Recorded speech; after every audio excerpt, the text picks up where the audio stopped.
الحمد لله رب العالمين والصلاة والسلام على سيد المرسلين وعلى آله وأصحابه وأزواجه وذرياته وأهل بيته أجمعين. قال الله تبارك وتعالى في القرآن المجيد والفرقان الحميد: أعوذ بالله من الشيطان الرجيم، بسم الله الرحمن الرحيم. محمد رسول الله والذين معه أشداء على الكفار رحماء بينهم. صدق الله مولانا العظيم وبلغنا رسوله النبي الأمين المكين الكريم، ونحن على ذلك لمن الشاهدين والشاكرين، والحمد لله رب العالمين. من علينا ربنا إذ بعث محمدا، أيده بأيده أيدنا بأحمدا، أرسله مبشرا أرسله ممجدا، صلوا عليه دائما صلوا عليه سرمدا. سرورہ شاہ کریمہ دستگیرہ شفا بندہ نوازا، حرمت روح پیمبر یک نظر کن سوئما. معزز و محترم سامعین کرام و حاضرین مسجد، السلام علیکم ورحمۃ اللہ وبرکاتہ. آئیے محبت اور عقیدت کے ساتھ اپنے آقا و مولا دونوں عالم کے مالک و مختار سید ابرار و اخیار یعنی حضور احمد مجتبی محمد مصطفیٰ علیہ التحیۃ والثناء کی بارگاہ میں ہدیہ درود کا نذرانہ پیش کرے. پڑھے اللہم صلی علی سیدنا و مولانا محمد عبدک و نبیک و حبیبک و رسولک النبی الامی و علی آلہ و اصحابہ و بارک وسلم صلاۃ و سلاما علیک یا رسول اللہ صلی اللہ تعالی علیہ وسلم. یہ ذی الحجہ کا مہینہ جو نہایت بابرکت مہینہ ہے، کچھ ہی دنوں میں ہمارے درمیان سے رخصت ہونے والا ہے. پھر ایک نئے سال کا آغاز ہوگا. گویا کہ ایک سال اور ایک برس ہماری زندگی سے نکل جائیں گے. جو اللہ نے ہمیں زندگی عطا فرمائی، جو عمر عطا فرمائی، جو حیات عطا فرمائی، اس میں ایک سال کم ہو جائے گا اور وہ وقت آئے گا محاسبے کا اور جائزہ کا کہ جو سال اللہ تعالیٰ نے ہمیں گزشتہ عطا فرمایا، اس سال میں ہم نے کیا کھویا اور کیا پایا. اس کے بعد آنے والا مہینہ جس کا نام محرم الحرام ہے. گزشتہ جمعہ ایک جلیل القدر صحابی رسول حضرت سیدنا عثمان بن عفان رضی اللہ تعالی عنہ کے تعلق سے گفتگو ہوئی، کیونکہ اسی 18 ذی الحجہ کو ان کی شہادت ہوئی، اور 18 ذی الحجہ کو حضرت عثمان بن عفان رضی اللہ تعالی عنہ کی ذات سے نسبت ہے اور ان کے کارنامے. یوں تو حضور کا ہر صحابی جلیل القدر ہے، یوں تو حضور کا ہر صحابی فضل و کمال والا، لیکن اللہ تعالیٰ نے اپنے فضل سے حضور کے صحابہ میں سے کچھ صحابیوں کو الگ خصوصیت اور الگ فضیلت عطا فرمائی اور الگ پہچان عطا فرمائی. یہ وہ حضور کے صحابہ ہیں کہ جن صحابہ کرام پر گزشتہ انبیاء کرام کو بھی رشک تھا. یہ حضور کے وہ ساتھ رہنے والے ہیں کہ جنہوں نے جانثاری کی ایسی مثال قائم کی اور وفاداری کی ایسی مثال قائم کی کہ وہ دنیا میں کہیں نظر نہیں آتی. آج احساس ہوتا ہے، آج ہر طرف دیکھنے کو ملتا ہے، آدمی شک اور شبہ میں رہتا ہے کہ پتہ نہیں اس کے ساتھ رہنے والا اس کا وفادار ہے کہ نہیں، اس کا رازدار ہے کہ نہیں. کہیں ایسا تو نہیں کہ اوپر سے وہ وفادار ہو اور اندر سے وہ بے وفا ہو. ایسا تو نہیں اوپر سے اس کے لیے خیر خواہ ہو اور اندر سے اس کے لیے بدخواہ ہو. اوپر سے وہ اپنا ہمدرد ظاہر کر رہا ہو مگر اس کے لیے وہ برا چاہتا ہو اور اس کی تباہی کے راستے کو کھول رہا ہو. لیکن یہ وہ صحابہ ہیں جنہوں نے ظاہری طور پر بھی اور باطنی طور پر بھی اپنی وفاداری اور اپنی جانثاری کا ثبوت دی. اور صداقت کی اور سچائی کی مثال قائم کی. یا رسول اللہ یہ کبھی ہو ہی نہیں سکتا کہ ہم آپ کی وفاداری سے ہٹ جائیں, آپ کی تابع داری سے ہٹ جائیں, آپ کی اطاعت سے ہٹ جائیں, یہ ہو ہی نہیں سکتا. جب آپ نے مجھے اپنا بنایا ہے تو پھر ہم بھی ایسے بنے ہیں کہ اس دنیا میں اب آپ کے سوا کسی کی نہ رہے. یہ مثال قائم, یہ وہ جماعت جس کو حضور اللہ رب العزت نے خطاب عطا فرمایا, جس جماعت کو رضی اللہ عنہ ورضوا عنہ, اے صحابہ کی جماعت, یہ تمہیں پیغام دیا جاتا ہے کہ آج کے دن اللہ تم سے راضی ہو چکا ہے اور تم بھی اللہ سے راضی ہو چکے. تم وہ جماعت ہو کہ انبیاء کے بعد پوری امت پر, پوری دنیائے انسانیت پر اللہ نے تمہیں ایک طرح کی فضیلت اور برتری عطا فرما دی کہ دنیا کا اعلیٰ سے اعلیٰ ولی بھی تمہارے قدموں کی دھول تک نہیں پہنچ سکتا. اور صحابی کسے کہتے ہیں؟ جس نے ایمان کی حالت میں حضور علیہ السلام کو دیکھا اور ایمان ہی کی حالت میں اس کا انتقال ہو. حضور کی زیارت نے صحابی بنایا, حضور کی نظر عنایت نے صحابی بنایا, حضور کی عقیدت نے انہیں صحابی بنایا. ایک نظر حضور کو دیکھا اور دیکھنے کے بعد دنیا میں رہے, چاہے وہ کچھ ہی لمحوں کے لیے رہے, ایک گھنٹے کے لیے رہے, ایک دن کے لیے رہے, وہ دنیا میں ایک ہفتے کے لیے دنیا میں رہے, اور اس کے بعد ایمان کی حالت میں وہ دنیا سے رخصت ہو گئے. اللہ نے صحابیت کے مرتبے سے سرفراز فرما دیا اور مرتبہ ایسا بلند کیا کہ دنیا کا کوئی ولی اس کے مقام اور مرتبے تک نہیں پہنچ سکتا. یہ حضور کی صحبت کا اثر ہے, یہ حضور کی بارگاہ میں حاضری کا اثر ہے, یہ حضور کو دیکھنے کا اثر ہے. اور ایسا کہ جنتی بنا دیا, ہر صحابی نبی جنتی, جنت کی بشارت دے دی حضور علیہ السلام نے کہ جو بھی میرا صحابی ہے وہ ہر حال میں جنت میں جائے گا, وہ جنتی ہے, جنت اس کے انتظار میں. اور مرتبہ ایسا کہ کسی کو اجازت نہیں ہے کہ کسی صحابی رسول پر لب کشائی کر لے, انگشت نمائی کرے یا آواز بلند کرے. یہ صحابہ کرام کا مقام و مرتبہ ہے. تو جلیل القدر صحابہ گزرے, بے شمار صحابہ کرام, 1,24,000 صحابہ کرام. حجۃ الوداع کے موقع پر جب حضور علیہ السلام خطبہ ارشاد فرما رہے تھے تو مورخین نے لکھا کہ اس وقت جو صحابہ کی جماعت تھی اور ان کی جو تعداد تھی وہ کم و بیش 1,24,000 تھی. حضور علیہ السلام خطبہ ارشاد فرما رہے اور اپنے جانے کی خبر دے رہے تھے. تو صحابہ کرام کو وہ مقام اور مرتبہ عطا فرمایا ہے کہ دنیا کی کسی جماعت کو وہ مقام و مرتبہ دے, اور فرمایا کہ جس طرح حضور علیہ السلام تمہارے لیے آئیڈیل ہے, نمونہ عمل ہے, نمونہ حیات ہے, اسی طریقے سے یہ صحابہ کرام کی جماعت بھی تمہارے لیے نمونہ عمل ہے اور آئیڈیل ہے اور نمونہ حیات ہے. اور حضور علیہ السلام نے واضح طور پر ارشاد فرمایا کہ میری امت کا کوئی بھی فرد میرے کسی صحابی کی پیروی کرے گا وہ ہدایت پا جائے گا اور رہنمائی حاصل کر لے گا. بِأَيِّهِمْ اقْتَدَيْتُمْ اهْتَدَيْتُمْ, یاد رکھو تم میں سے کوئی بھی میرے کسی ایک صحابی کی بھی پیروی کرے گا وہ ہدایت پا جائے گا اور نقش قدم.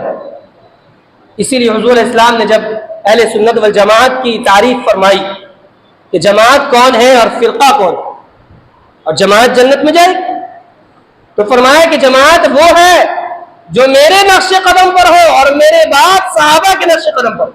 صحابہ کو شامل فرمایا. جماعت وہ ہے جو میرے نقش قدم پر ہو اور میرے بعد صحابہ کرام کے نقش قدم پر. اور حضور علیہ السلام کی شان دیکھیے کہ حضور علیہ السلام نے صحابہ کرام کے عمل کو اور قول کو حدیث رسول میں شامل فرمایا. حدیث کی ایک قسم ہے تقریری, ایک حدیث کی عمومی طور پر 3 قسمیں, قولی, فعلی اور تقریری. تقریری حدیث کسے کہتے ہیں؟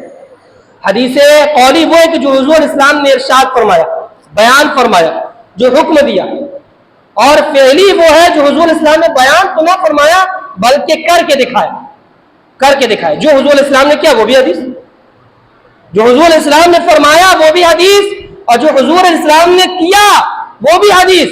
اور حضور علیہ السلام کے سامنے اگر کسی صحابی نے کوئی عمل کیا اور حضور علیہ السلام نے اس عمل کو قبول فرما لیا اور اس عمل کو منع نہیں کیا تو وہ بھی حدیث. اسے کہتے ہیں حدیث تقریری. یہ وہ حدیث ہے. اب صحابہ کے عمل کو دیکھیے, تو حضور علیہ السلام کے سامنے اگر کسی صحابی نے کوئی عمل کیا اور حضور نے منع نہیں کیا تو وہ عمل جو ہے وہ امت کے لیے دلیل بن گیا کہ اب حضور کے سامنے انہوں نے جو کیا ہے اور حضور نے منع نہیں فرمایا تو وہ بھی حدیث ہے, امت کو اس پر بھی عمل کرنا ہے.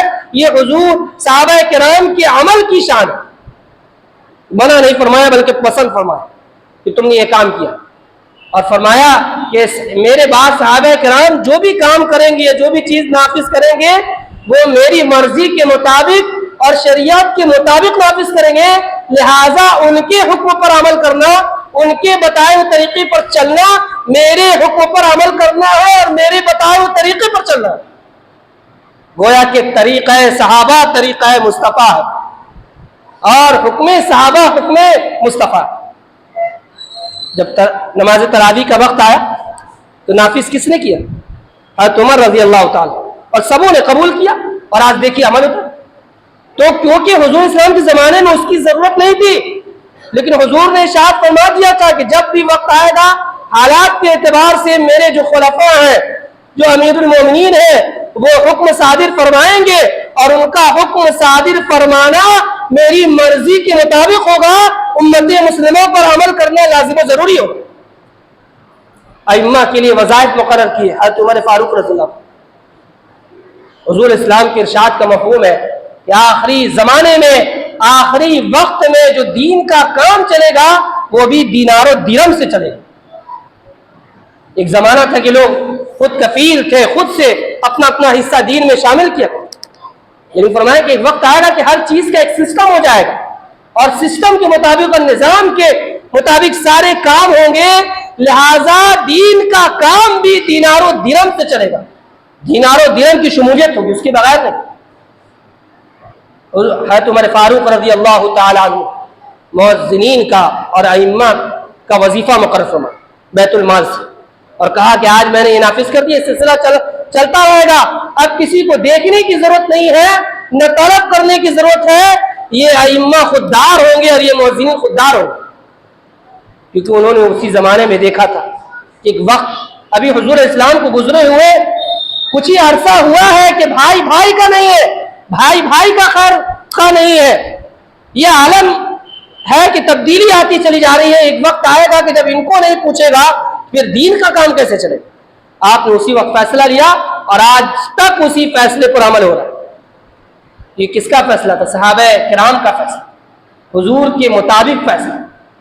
تو حضور کا عمل, صحابہ کرام کا عمل ایسا مقبول ہے, ایسا اہم ہے کہ اس میں حضور کی مرضی شامل ہے. یہ وہ صحابہ کرام, بے شمار صحابہ کرام ایسے ہوئے جنہوں نے نمایاں کارکردگی انجام دی, ایسی وفاداری حضور علیہ السلام کی اس کی مثال نہیں مل. اس میں ایک صحابی رسول ہے حضرت خالد بن ولید رضی اللہ تعالی. انہوں نے بھی ایک الگ اپنی پہچان بنائی اور اللہ رب العزت نے ان کو ایک الگ پہچان عطا فرمائی.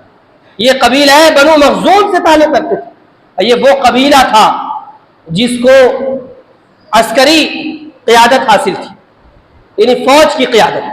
بنو ہاشم اس کو مذہبی قیادت تھی کہ مذہبی جتنے بھی معاملات ہیں مکہ کے وہ سب بنو ہاشم کو حاصل ہیں, اور سیاسی جتنے بھی معاملات ہیں وہ سب بنو امیہ کو حاصل.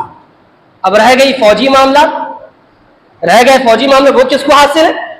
تو ایک قبیلہ تھا قبیلہ بنو مخزوم, قبیلہ قریش میں ہی اسی کے اندر, اس کو فوجی قیادت حاصل تھی, عسکری قیادت. اور اسی قبیلے سے تعلق رکھتے تھے حضرت خالد بن ولید رضی اللہ تعالی, اور ان کے والد بھی بہت بڑے جنگجو, ان کا پورا خاندان جنگجو.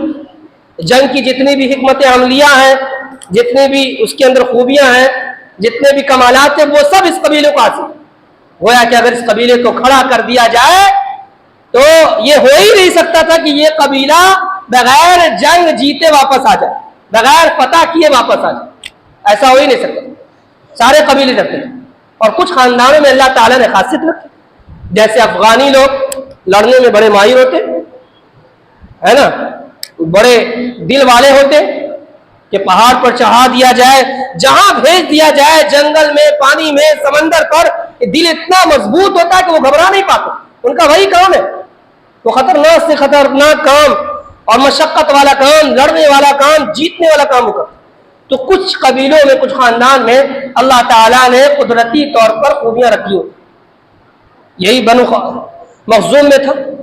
خود حضرت خالد بن ولید کے جو والد گرامی ہے ولید بن مغیرہ، بہت بڑے جنگجو تھے، اور یہ خاندان جب اسلام آیا تو جس طرح سے اور خاندان حضور کے دشمن ہو گئے اور قبیلے حضور کے دشمن ہو گئے، اسی طرح سے یہ قبیلہ بھی دشمن ہو گیا، اور دشمنی میں اس قبیلے نے حد پار کر دی۔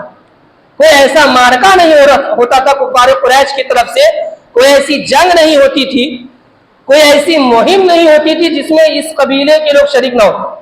ان کے والد ولید بن مغیرہ بھی پیش رہتے تھے، حضور کے صحابہ کو تکلیف پہنچانے کے لیے، زد و کوب کرنے کے لیے، پریشان حال کرنے کے لیے، حضور کو پریشان حال کرنے کے لیے، تکلیف دینے کے لیے، تاکہ اسلام مٹ جائے، ختم ہو جائے، یہ لوگ حضور سے یہاں سے نکل کر چلے جائیں، اور آخری وقت تک یہ لوگ پیش رہے، ولید بن مغیرہ اور خالد بن ولید، یہاں تک کہ فتح مکہ کے دن بھی یہ آئے۔ کفار مکہ نے کسی اور کو نہ بھیجا لشکر لے کر، بلکہ انہی کو بھیجا۔ حضور علیہ السلام عمرہ کے لیے آئے ہوئے، انہیں داخل نہیں ہونے دینا، انہیں واپس بھیجنا، یہ خود لشکر لے کر گئے۔ لیکن جس کے اوپر حضور علیہ السلام کی نگاہ ٹکی ہو تو ان کی نگاہ کا وہ عالم ہے کہ وہ مشرف اسلام ہو ہی جاتا۔ حضور علیہ السلام نے نگاہ ڈالی حضرت ابو بکر صدیق رضی اللہ تعالی عنہ پر، ایک لمحے میں مشرف اسلام ہو گئے۔ حضرت عمر فاروق پر نگاہ ڈالی، مشرف اسلام ہو گئے۔ حضرت عثمان بن عفان پر نگاہ ڈالی، مشرف اسلام ہو گئے۔ حضرت علی مشرف اسلام ہو گئے۔ اس وقت کے جو جلیل القدر شخصیات تھی وہ سب کے سب مشرف اسلام ہو گئے۔ حضور علیہ السلام کی نگاہ ان کو دیکھ رہی تھی، اور آپ نے اپنے معافی کا پروانہ عطا فرمایا ہوا تھا کہ جو جتنا بڑا ظالم ہے وہ آ جائے، میں معافی کا پروانہ عطا کرنے کے لیے تیار ہوں۔ یہی خالد بن ولید حضور علیہ السلام نے رکھا تھا کہ تمہیں تو مشرف اسلام ہونا ہے اور میری جانب سے معافی کا پروانہ لینا، معافی کا پروانہ۔ ان کا دل پگھل گیا، اتنے ظلم ڈھائے، اتنے ستم کیے، اس کے بعد بھی میرے لیے معافی، اس کے بعد بھی حضور کے دل میں میرے لیے محبت، اس کے بعد بھی حضور کے دل میں میرے لیے چاہت۔ کہا ایسا ہو ہی نہیں سکتا، دنیا میں ایسا کوئی انسان نہیں سکتا۔ لہذا رفتہ رفتہ آپ کا دل بھی حضور علیہ السلام کی طرف کھنچتا چلا گیا، اور آپ نے کس شان سے اسلام کو قبول فرمایا۔ تو یہ حضرت خالد بن ولید، اور ان کی تاریخ جب آپ پڑھیں اور ان کی ہسٹری پڑھیں تو پتہ چلے گا کہ 100 سے زائد جنگیں لڑی انہوں نے، 100 سے زائد، اور ہر جنگ میں فتح حاصل کی، اسلام لانے سے پہلے اور اسلام لانے کے بعد ہر جنگ میں انہوں نے فتح حاصل کی۔ کوئی جنگ بہت ماہر تھی، اور جوانی کے وقت سے انہیں فوجی بننے کا شوق تھا، فوجی کمانڈر بننے کا شوق تھا، اور کیونکہ ان کے خاندان میں کے جو افراد تھے وہ اسی لائن میں ہی جاتے تھے، وہی کام ہی تھا ان کا، تو بڑے ماہر تھے۔ حکمت، اپنی عقل کا استعمال کرنا، تدبیر کا استعمال کرنا، مصلحت کا استعمال کرنا، ایک ایک جنگ کی جو باریکی ہوتی ہے کہ کس طریقے سے جنگ کو جیتا جا سکتا ہے کم افراد کے ساتھ، اگر تعداد بھی کم ہے، وہ ساری پریشانیوں کا سامنا کرنا جانتے تھے اور اپنے آپ کو بچاتا۔ ایسے جنگ کو انہوں نے فتح حاصل کیا جو جنگ بالکل ہار کے قریب پہنچ چکی، جنگ موتا، جس میں مسلمان اسلام ہار کے قریب پہنچ چکے تھے۔ انہوں نے اپنی حکمت عملی سے، دانش مندی سے، عقل مندی سے جنگ کو جیت لیا۔ جب جنگ کو جیتا اور جیت کر کے آئے، یعنی ہاری ہوئی جنگ کو آپ نے جیت لیا، تو حضور اسلام نے بشارت دی کہ اے خالد بن ولید، تم اللہ کی تلواروں میں سے ایک تلوار ہو، تمہارا لقب آج سے سیف اللہ، تم اللہ کی تلوار، اور کوئی جسم ان کا ایسا نہیں تھا جہاں پہ زخم کا نشان ملا۔ ایک وقت آیا، انہوں نے سیریا کو فتح کیا۔ آج سیریا جو ہے اسلامی مملکت ہے، کس کی دین ہے؟ شام یہ اسلامی مملکت ہے، کس کی دین ہے؟ یہ حضرت خالد بن ولید کی دین ہے۔ آج اس وقت سے لے کر اسلامی حکومت وہاں بنام مسلمان وہاں اسلامی حکومت قائم ہے، یہ حضرت خالد بن ولید کی دین انہوں نے پتہ کی، اور آپ کا مزار بھی وہیں ہے۔ پیدا تو مکہ میں ہوئے لیکن آپ کی تدفین کہاں ہوئی؟ سیریا کے شہر حمص میں، حمص ایک شہر کا نام ہے، وہاں آپ مدفون ہے، وہاں آپ کا مزار بھی ہے، اور آپ کے نام سے مسجد خالد بن ولید بھی ہے، جامع مسجد خالد بن ولید وہی ہے۔ بے شمار بشارتیں حضور الاسلام سے انہوں نے حاصل کی، اور حضور الاسلام کی بارگاہ میں عرض کیا یا رسول اللہ میں نے جو غلطیاں کی، جو گناہ کیے، جو ظلم ستم کیا، اس کا کیا ہوگا؟ آپ پر ظلم کیا، آپ کے اصحاب پر ظلم کیا۔ حضور الاسلام نے فرمایا کہ جب میری نگاہ پڑ گئی تمہارے اوپر تو ان خطاؤں کی فکر مت کرو، ان گناہوں کی فکر مت کرو، کیونکہ میں وہ رسول ہوں کہ ایک لمحے میں ساری خطاؤں کو معاف کروا دیتا ہوں۔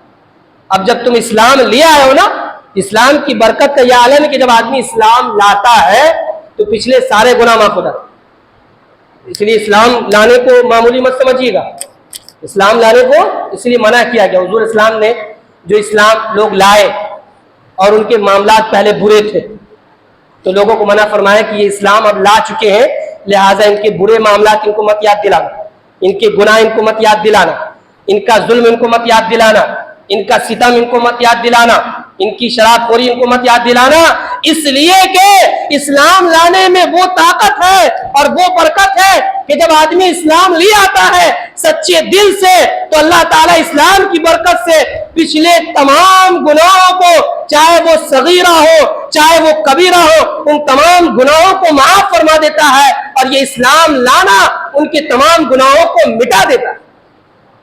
یہ اسلام کی طاقت ہے نا، تو معمولی نہیں ہے۔ ہم تو اسلامی گھرانے میں پیدا ہوئے، لیکن جو اسلام لاتے ہیں ان کی فضیلت وہ تمہارے جیسے ہو جاتے ہیں۔ اسلام میں وہ لانے میں وہ پاور، کلمہ طیبہ پڑھنے میں وہ پاور۔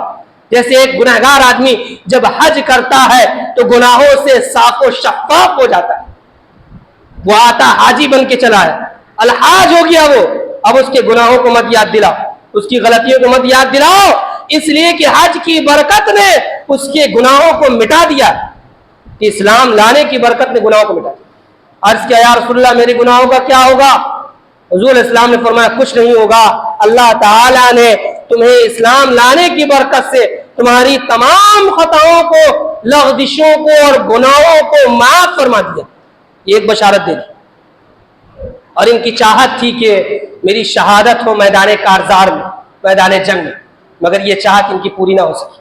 ایسے ماہر کہ حضور اسلام کو ان کی ذات پر اشک، ایسے ماہر کہ ان کے خاندان کو مکہ المکرمہ کی حفاظت کی ذمہ داری، اسلامی ریاست کی حفاظت کی ذمہ داری تھی، ایسے یہ تھے۔ تو ان کی خواہش تھی کہ شہادت نصیب ہو، مگر یہ خواہش پوری نہ ہو سکی۔ ایک وقت آیا کہ حضرت عمر رضی اللہ تعالی عنہ نے ان کو معزول کر دیا۔ اب خلیفۃ المسلمین ہے، امیر المومنین ہے، جسے چاہے رکھے اور جسے چاہے ہٹا۔ امیر المومنین کو کون کہہ سکتا ہے؟ آپ نے کوئی بات ناگوار گزری ہوگی کہ آپ نے معزول کر دیا اور تمام جنگی سرگرمیوں سے روک دیا، آپ کو بڑا دکھ، اور بستر پر چلے گئے اور فرمایا کہ مجھے بہت افسوس ہے کہ میری موت اس طرح سے آ رہی ہے جس طرح سے ایک اونٹ کو موت آتی ہے۔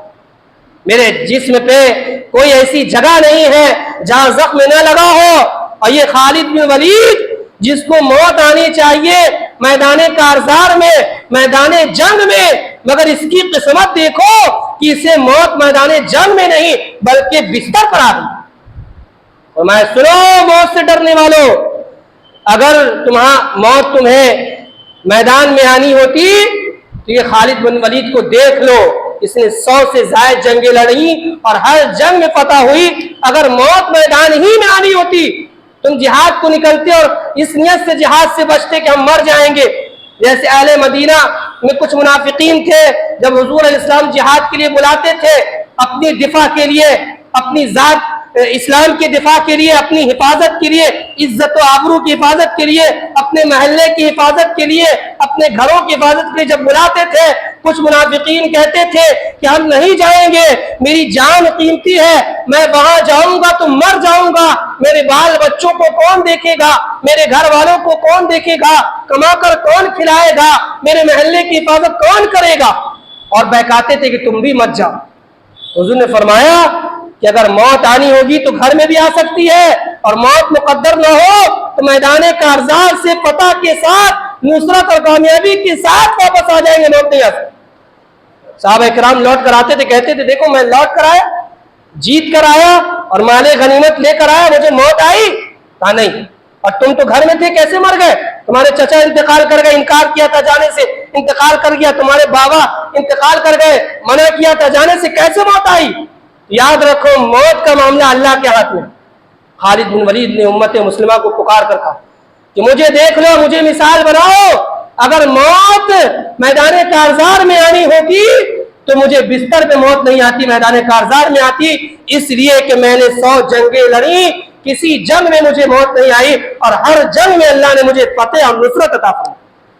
یہ حضرت خالد بن ولید ہے، اور ان کی بے شمار خوبیاں ہیں، انشاءاللہ کبھی موقع ملے تو بتاؤں گا۔ اور ہمیشہ ان صحابہ کرام کی سیرت کو یاد رکھنا چاہیے، اس سے ایمان تازہ ہوتا ہے، جذبہ برقرار رہتا ہے، بزدلی کا خاتمہ ہوتا ہے۔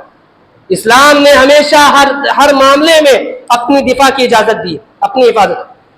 یہ نہیں کہا کہ ظلم سہتے رہو، کیونکہ ظلم سہنا بھی ظلم ہے، ظلم سہنا بھی ظلم ہے۔ اسلام بزدلی کا مذہب نہیں ہے، اسلام ہر جگہ ہر وقت مصلحت کا مذہب نہیں ہے، اسلام ہر وقت بہانہ بازی کا مذہب نہیں ہے، بلکہ میدان عمل میں آ کر مقابلہ کرنے کا حکم دیتا ہے کہ مقابلہ کرو اور اپنی حفاظت اور اپنا دفاع کرو، جو اللہ نے تمہیں طاقت دی ہے، جو ریسورسز دی ہیں، بہانہ بازی کا نہیں۔